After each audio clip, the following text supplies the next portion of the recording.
What's the most disrespectful thing someone did at a funeral? Easy. My aunt tried to rob my mom's corpse. The morning we buried my mom, I honestly thought nothing could make that day worse. But my unhinged Aunt Linda proved me wrong.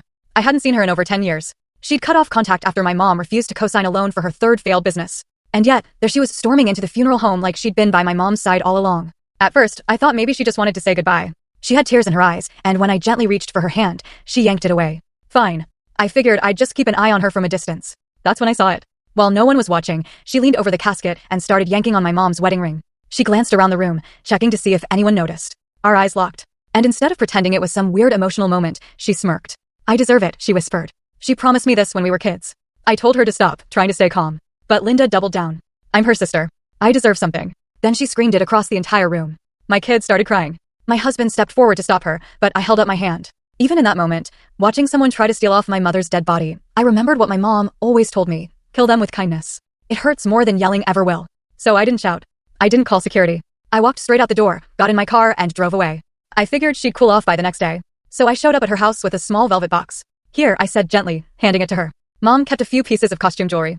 I think she'd want you to have something. She grabbed it without a word and slammed the door in my face. I thought that was the end of it. But 3 hours later, my phone started blowing up.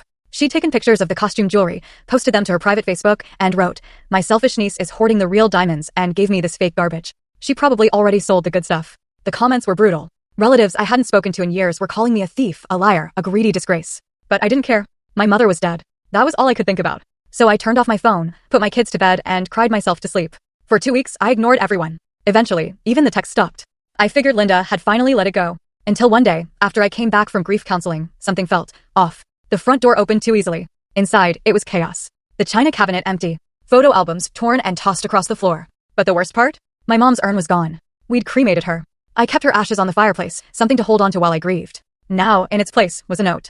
I know you hid the real valuables. Grandma's ring, the jewelry, the cash. You have 48 hours to give me what's mine, or you'll never see these ashes again. I collapsed to my knees. And in that moment, something in me changed. Because kindness doesn't work on some people. It doesn't melt them. It doesn't inspire them to be better. It just tells them you're weak. So I got up. I wiped my face. And I decided, if she wanted a nightmare, she was about to meet one.